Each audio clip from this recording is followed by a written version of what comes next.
10 signs na in love ka. Number 1.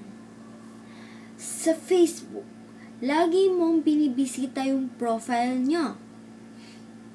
Number 2. Hindi mo binubura yung message niya sa phone mo kahit nasa simpleng good night lang. Tapos kapag binabasa mo ng paulit-ulit, napapangiti ka. Number 3. Sinusundan mo siya ng tingin at alam mo na yung lakad niya.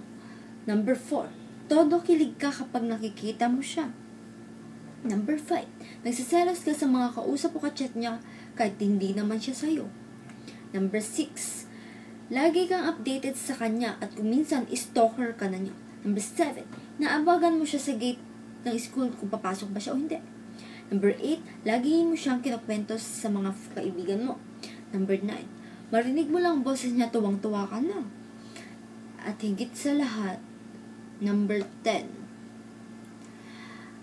Habang pinakikinggan mo tong mga sinasabi ko, siya ang pumapasok sa isipan mo. Am I right? In love ka, no?